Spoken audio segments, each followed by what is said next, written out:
하나님께서 하나님의 사람들을 세우시는 그 목적이 뭘까? 하나님께서 성도들을 통해서 이 땅에서 하시고자 하는 일은 하나님의 뜻과 또 하나님의 계획, 또 하나님의 말씀을 온 땅에 선포하기 위함이다. 그래서 하나님께서 이스라엘을 선택하셨고 그 이스라엘을 통해서 그 일을 하기를 원하셨다.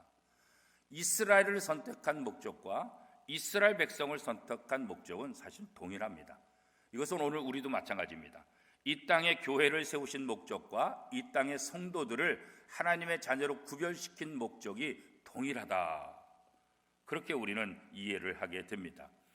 특별히 요셉이라는 사람을 통해서 하나님께서 하시고자 하는 일이 무엇인가? 요셉의 뛰어남을 드러내기 위함도 아니라 요셉을 통해서 하나님의 위대함을 드러내는 거예요. 요셉을 통해서 요셉의 지혜가 얼마나 대단한가, 이것을 드러내기 위함이 아니라 요셉을 통해서 하나님의 지혜가 얼마나 대단한가를 우리에게 다시 한번 보여주시기 위함이죠.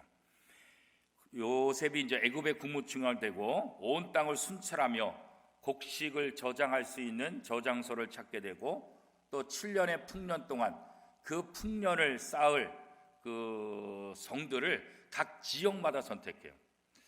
예를 들면 옛날 같으면 전부 다 왕궁으로 다 모아들인다거나 그렇게 할 수 있잖아요. 그런데 요즘은 그렇지 않았어요. 한 곳에 모아두는 것이 아니라 각 지역별로 성을 정하고 지역별로 저장소를 만들어서 그 지역에 모아두는 거예요. 왜 그럴까요? 나중에 흉년이 들었을 때 또 그 지역에서 나눠줘야 되니까. 이걸 전부 다 중앙집중처럼 왕 앞으로 다 모았다가 왕에게 다시 또 나가려면 그 시간이 어마어마하게 소요되고 여러 가지 또 부조리가 발생할 수도 있겠죠. 그러니까 요셉은 전국을 돌아다니면서 이 7년 동안 풍년의 그 곡식들을 모을 수 있는 그런 저장소를 장소를 정하고 그 지역 사람에게 그것을 담당하고 그것을 잘 감당하도록, 그것들이 이제 하나님께서 주신 지혜죠. 모세가 혼자서 일을 감당할 수 없게 될 때 모세의 장인 이드로를 통해서 하나님께서 주신 지혜가 뭡니까? 야, 너 혼자 다 하지 말아라. 50부장, 100부장 세워서 그들에게 일을 맡겨라. 그들을 통해서 일을 하게 하고 그들이 감당하지 못하는 것들을 너가 하면 훨씬 더 일을 효과적으로 할 수 있겠다. 그래서 모세의 장인 이드로를 통해서 하나님께서 그런 계획을 모세에 주고 모세를 통해서 그런 제도를 만들어서 전체를 관할하는, 그러니까 이런 조직 같은 것들도 보면 하나님께서 주시는 지혜들을 통해서 이 모든 것들이 이루어지는 것을 우리가 이제 볼 수가 있죠.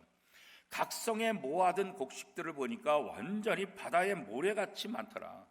어마어마하게 많은 곡식들을 7년 동안 저장하게 되고 또 그것들을 잘 관리함을 통해서 요셉이 그 위대함을 이제 온전히 드러나게 되잖아요. 근데 그 나이가 오늘 성경에 보니까 30세였더라 그렇게 말해요. 그러니까 이 어린 나이에 요셉이 뭐 해봤겠어요, 그죠? 공직자 안 해봤잖아요, 그죠? 노예 생활하고 감옥에 죄수로 갇혀 있었지 무슨 공직자 생활 해봤겠어요? 무슨 조직 생활 해봤겠어요? 그렇지 않잖아요. 그것도 나이도 30밖에 안 돼. 인생의 경험도 별로 없어. 그런데 이렇게 인생의 경험도 없고 뭐 죄수로서 노예로 살던 이 요셉이 어떻게 이렇게 어마어마한 일을 감당할 수 있었을까? 그것은 하나님의 지혜라는 거죠.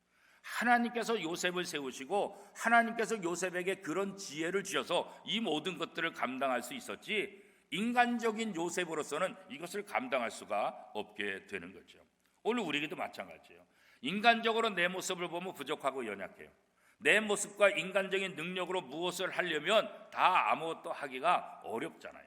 그러나 내 연약함을 알고 하나님께 엎드려 기도하고 하나님의 도움을 받는다고 한다면 하나님께서 주신 지혜를 통해서 우리의 능력, 우리가 상상하는 그것 이상으로 놀라운 일을 우리도 행할 수 있다는 소망을 우리도 요셉을 통해서 다시 한번 갖게 되는 거죠.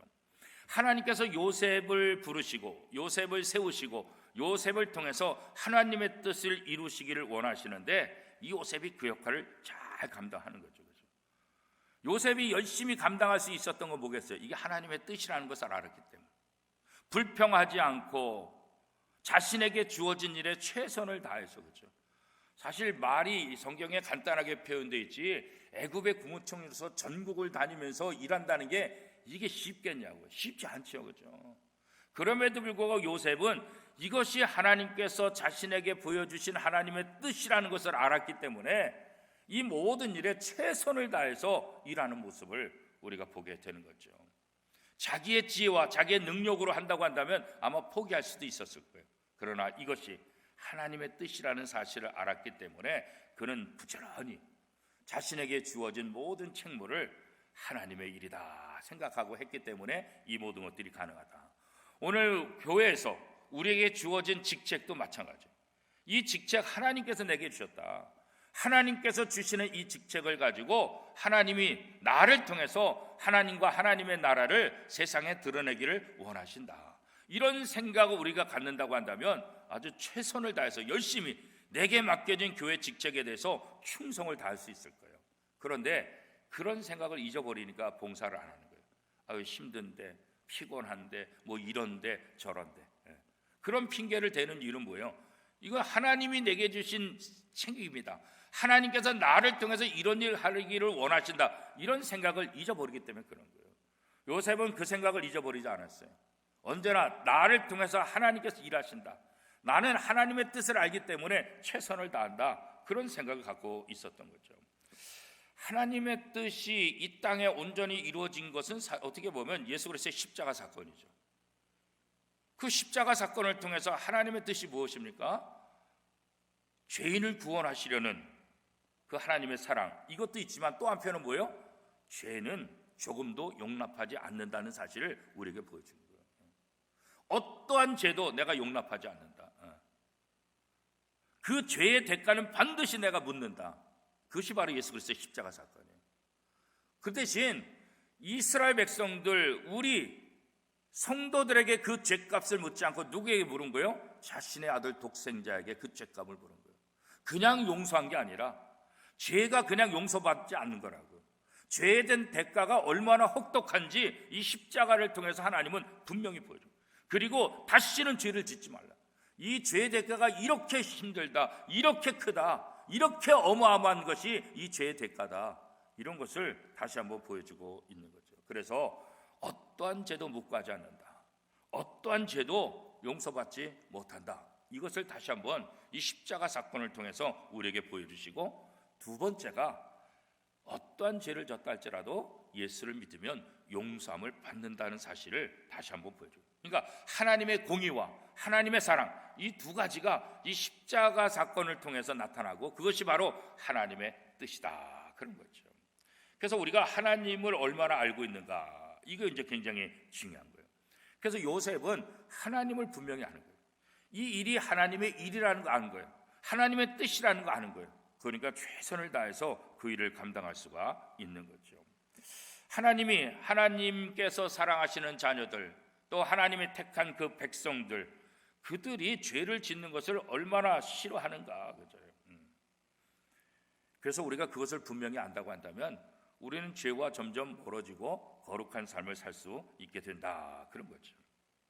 자, 흉년이 들기 전에 이 요셉이 7년의 풍년 기간이죠. 흉년이 들기 전 7년의 풍년 기간에 하나님께서 요셉에게 두 아들을 주죠. 첫 번째 장남의 이름은 므낫세죠.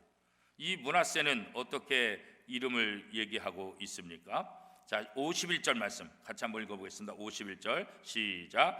요셉이 그의 장남의 이름을 므낫세라 하였으니 하나님이 내게 내 모든 고난과 내 아버지의 온 집 일을 잊어버리게 하셨다 하며. 그러니까 요셉을 통해서 하나님께서 어떤 회복을 시켜주실까, 두 아들의 이름을 통해서 하나님께서 약속하시는 것이죠. 요셉이 얼마나 고생을 많이 했어요, 그죠?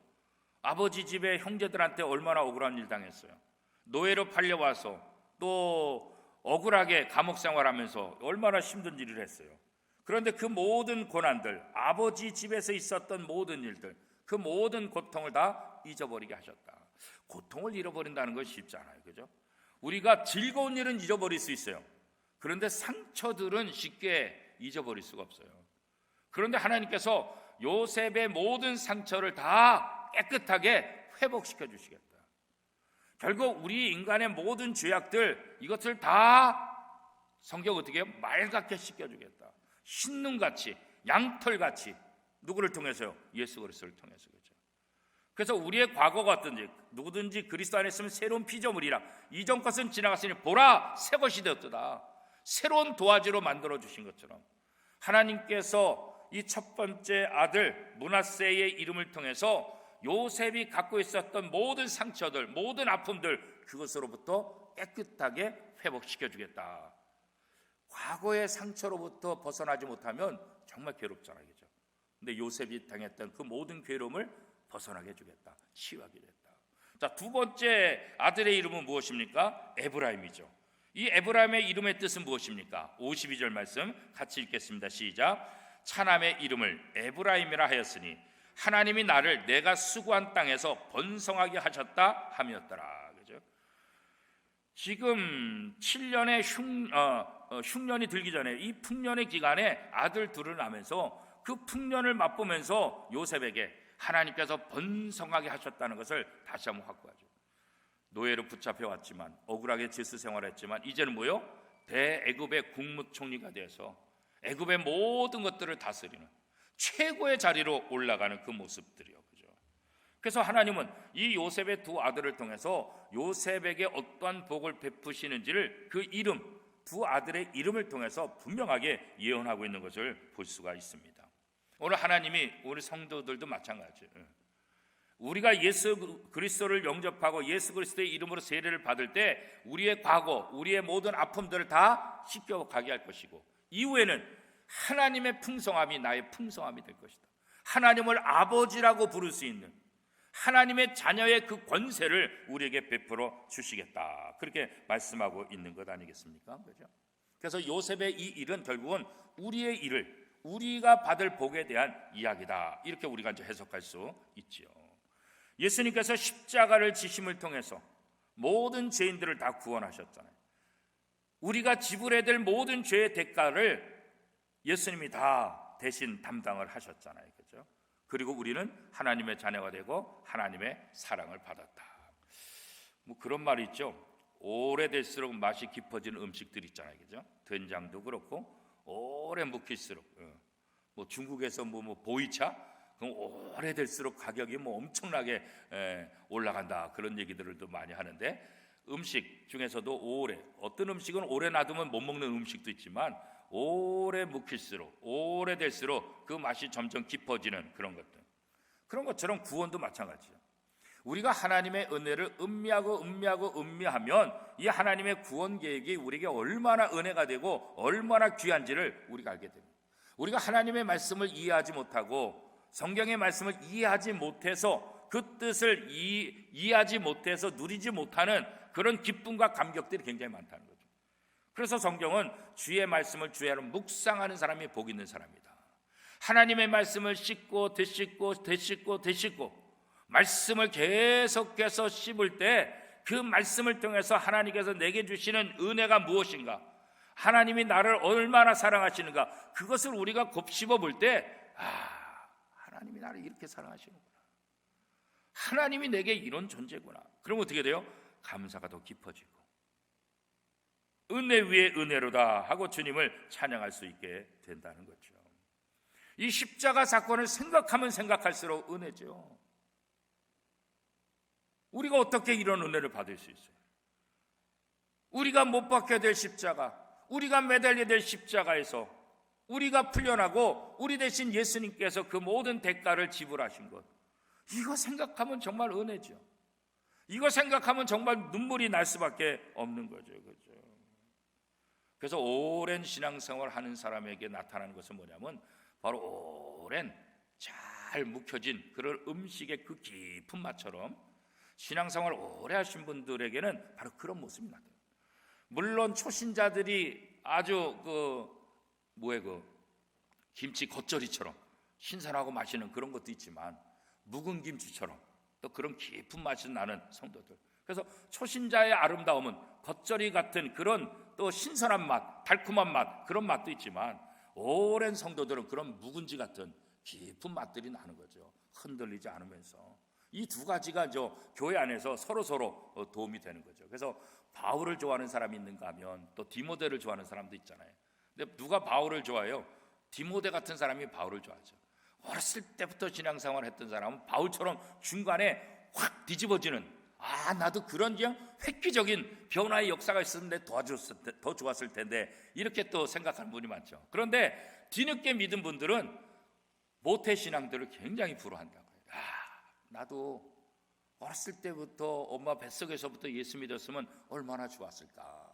그래서 교회 안에는 서로 이렇게 디모데 같은 사람이 있고 바울 같은 사람이 있고, 그러면 서로 부러워해.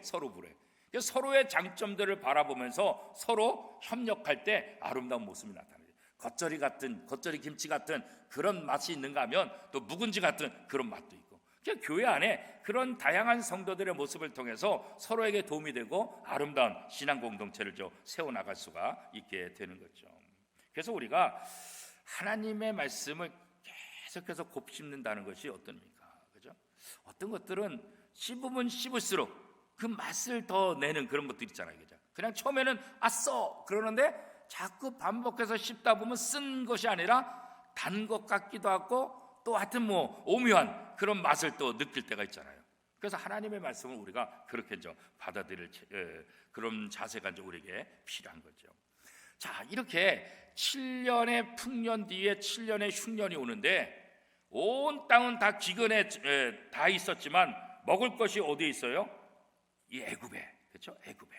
자, 54절 우리 같이 한번 읽어보겠습니다. 시작. 요셉의 말과 같이 7해 흉년이 들기 시작하며 각국에는 기근이 있으나 애굽 온 땅에는 먹을 것이 있더니. 그죠? 다른 데는 먹을 것이 하나도 없어요. 오직 애굽 땅에만 먹을 것이 있죠. 애굽 땅에 먹을 것이 있는데, 그 애굽 땅에 먹을 것을 얻기 위해서는 누구에게로 가요? 요셉에로 가요. 요셉. 왕에게 가니까 왕이 뭐라 그래요? 야, 요셉한테 가. 요셉. 나는 그 권한이 없다. 이 모든 권한은 요셉에게 있다. 내가 요셉에게 다 줬으니까 요셉에게 가라. 그러니까 누구든지, 애굽 사람이든지 외국 사람이든지 애굽 땅에 있는 이 곡식을 얻기 위해서는 누구에게로 가야 돼요? 요셉에게 가야 돼요. 요셉이. 우리가 구원을 얻기 위해서는 어디로 가야 돼요? 예수님에게로 가야 돼요. 예수님께만 구원이 있는 거예요. 애굽의 요셉에게로 가야 식량을 구할 수 있는 것처럼 예수 그리스도의 십자가 그 은혜만이 우리를 구원시키는 거예요. 이 요셉의 모습이 바로 그런 예수 그리스도의 모습을 우리에게 보여주는 거예요. 요셉에게로 가야만 이 기근 문제를 해결하는 것처럼 우리 영적인 기근 문제는 예수님에게로만 가야만 이 문제가 해결될 수 있는. 다른 데 가서 어디 가서 해결해요? 애굽에 곡식이 있는데 요셉이 이것을 관장하고 있는데 누구한테 가겠어요? 하다못해 왕인 바로도 내 권한 아니다, 요셉에게로 가라, 그렇게 말한다. 그렇죠? 그래서 우리의 모든 문제의 해결자는 바로 예수 그리스도다. 그래서 우리가 예수님께 달려가는 거예요. 곡식을 얻기 위해서는 요셉에게로 달려가는 것처럼 우리 문제를 해결하기 위해서는 바로 우리의 영적인 부유자, 이 모든 것들의 주관자, 모든 풍성함을 갖고 있는 분 예수 그리스도에게 그래서 달려가야 되는 거죠. 우리를 구원하셔서 하나님의 백성과 또 하나님의 자녀로 삼으신 그 하나님의 뜻, 이게 뭐냐 그런 거죠. 바로 요셉처럼 자기의 주어진 일에 최선을 다하면서 뭘 드러내는 거예요? 하나님의 뜻을 드러내는 거죠. 요셉이 분명히 말하잖아요. 꿈을 해몽할 때 분명히 말하잖아요. 이것은 내 머리, 내 지혜에서 나오는 것이 아니라 누가 주시는 거라고요? 하나님이 해석해 주신다. 이미 처음부터 왕에게 이것은 내 지혜가 아니다, 하나님이 당신에게 하나님의 뜻을 알리는 것이고 이 꿈 해석도 하나님께서 주셔야만 내가 말할 수 있다. 하나님만 들을 하나님. 요셉 자기가 얼마나, 요셉이 왕 만나가지고 아유 제가요 억울해가지고 저 보디발의 집에 왔는데 보디발의 집에서 이런 억울한 일 당했어요. 요 사람들 좀 고 부인하고 요 사람들 좀 이런 말 안 했어. 내가 억울해가지고 그래가지고 감옥에 갇혔는데 요 술 맡은 관원장이 나를 좀 기억해 준다 그러더니 2년 동안이라도 아는 척도 안 했어요. 요거 혼내주세요. 자기 사정 아무것도 얘기 안 했어요. 묵묵히 자기에게 주어진 데 최선을 다하는 거죠. 왜요? 그게 하나님의 뜻이라는 거예요. 자기의 억울함을 해소하는 것이 이 자리에 서 있는 것이 아니라, 억울함 해소할 수 있죠. 부모 치워냈는데 억울함 왜 해소 못하겠어요? 단번에 다 해결할 수 있겠죠. 그러나 자신의 인간적인 억울한 문제를 해결하는 것이 하나님의 뜻이 아니라 뭐예요? 하나님의 말씀, 하나님의 사랑을 증거하는 것이 하나님의 뜻이라는 사실을 요셉은 알고 있는 거죠. 오늘 우리도 마찬가지예요. 이 땅에서 하나님께서 나를 목사로, 장로로 집사로, 권사로, 재직으로 불러주신 뜻이 뭘까? 하나님이 나를 직장에서, 사회 속에서, 학교 속에서, 이 세상 속에서 나를 살게 하신 뜻이 뭘까? 그 다른 거 아니에요. 요셉처럼 하나님의 뜻을 알리는 것, 하나님의 뜻, 하나님의 생각, 하나님의 사랑을 전파하는 것, 그것이 하나님께서 우리에게 주신 것이다. 오늘 이 금요기도에 나오신 여러분들, 오늘 말씀을 다시 한번 기억하고 하나님이 요셉을 사용하신 것처럼 오늘 이 시대 우리의 가정과 직장과 삶의 자리에서 나를 통해서 요셉과 같이 그렇게 하나님의 뜻을 드러내기를 원하신다. 이게 하나님의 뜻이다. 이게 하나님이 나를 하나님의 자녀 삼아주시고 오늘 나를 직분을 맡기신 이유다. 이렇게 생각하실 때 우리에게 맡겨진 직분을 잘 감당하고 충성된 일꾼이 될 줄로 믿습니다. 여러분을 통해서 이 땅에 하나님의 나라가, 하나님의 모습이 전파되기를 축복합니다. 우리